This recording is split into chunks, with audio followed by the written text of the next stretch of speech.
Buya Yahya menjawab. Bismillahirrahmanirrahim. Assalamualaikum warahmatullahi wabarakatuh. Waalaikumsalam warahmatullahi wabarakatuh.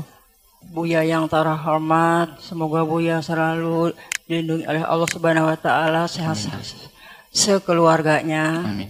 Saya ingin bertanya Buya, nama saya Renti dari Bojonggembang sebelah timur Cirebon. Saya membaca Fadilah Amal, Himpunan Fadilah Amal, karangan Zakaria Al-Ghazalawi RH yang diterjemahkan oleh Ustaz Abdurrahman Ahmad.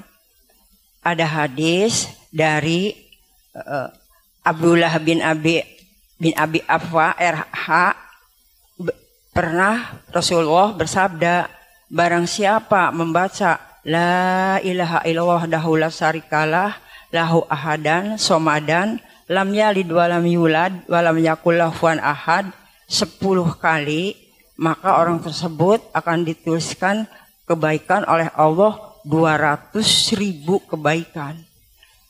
Saya ingin bertanya kepada Buya, apakah ini hadis, bagaimana benar tidaknya? Saya mohon penjelasan Buya.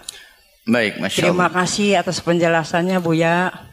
Baik, ada namanya Fadhail Amal. Fadhail Amal, hadis tentang Fadhail Amal. Itu memang dihadirkan untuk memacu ibadah orang-orang awam seperti kita. Padahal ibadah bagi orang sudah punya martabat tinggi, tidak pernah berpikir akan diberi apa oleh Allah, tapi yang dipikirkan adalah bagaimana menjalankan perintah Allah. Kan kita masih kelas kuli. Jadi kalau mau beribadah itu tanya keutamaannya apa. Itu kan kelas kuli. Dan memang derajat ikhlas paling rendah. Nggak apa-apa deh, kita paling rendah. Memang kita masih rendah kok. Tapi para kekasih Allah melakukan ibadah bukan karena pahala. Bahkan bukan karena ingin dimasukkan ke surga. Tapi karena dia merasa sebagai seorang hamba yang harus beribadah.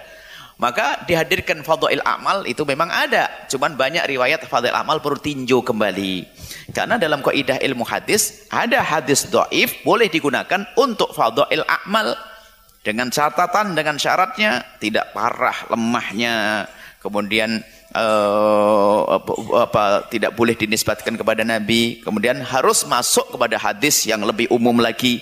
Ada Fadhail Amal. Artinya hal-hal yang semacam itu kita tidak bisa melihat kecuali dicek kembali kesahihannya. Tapi insya Allah kalau urusan Fadhail Amal itu kalau sampai derajat hadis dhaif sekalipun, dan ada yang mirip-mirip semacam itu.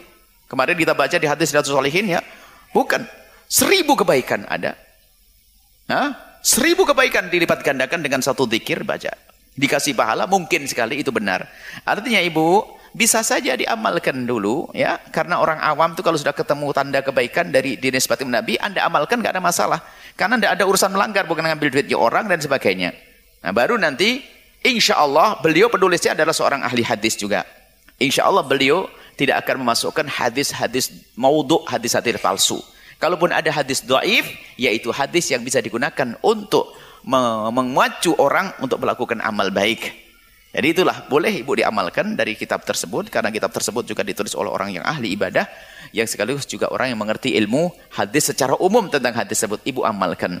Cuman amalan juga banyak, bukan itu saja Ibu. Ibu jangan baca hadis yang membaca hadzikir yang Ibu sendiri belum hafal misalnya. Nanti tambah nggak beres-beres. Boleh Ibu menghafal, tapi di sana ada subhanallah, alhamdulillah, wallahu akbar.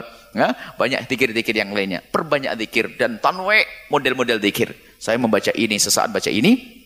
Lebih dari itu maka hendaknya Anda punya amalan rutin yang Anda rutini istiqomah. Seperti yang sudah dikumpulkan para ulama. Gabungan daripada hadis-hadis seperti Ratibul Haddadnya Imam Haddad, Wirdul Latifnya Imam Haddad, termasuk yang biasa diamalkan anak-anak Al-Wirdul Fatih, hanya 7 menit, 8 menit. Itu yang harus kita istiqomah yang semacam itu. Kalau Anda ingin membaca sah-sah saja, boleh-boleh saja. Baik, namanya untuk mendapatkan keutamaan. Dan yang jelas itu adalah zikir. Zikir.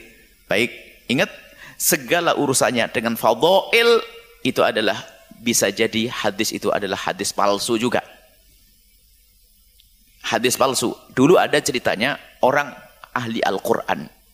Hei orang yang kenal Al-Quran. Akhirnya orang ini sangat cinta kepada Al-Quran. Lalu melihat orang-orang pada nggak mau dengan Al-Quran, pada jauh dari Al-Quran. Akhirnya apa? Dia membuat hadis palsu tentang keutamaan Al-Quran. Nggak boleh, dosa, biarpun tujuannya baik. Orang pada malas berzikir, membuat hadis palsu tentang zikir, haram dosa. Man kadzaba alayya muta'ammidan falyatabawwa maq'adahu minan nar. Berdosa atas nama Nabi. Cuman secara umum Ibu, kitab itu boleh dibaca. Enggak apa-apa insyaallah bisa mengambil keutamaan-keutamaan daripada kitab tersebut. Yang penting diamalkan itu saja. Wallahu a'lam bishawab.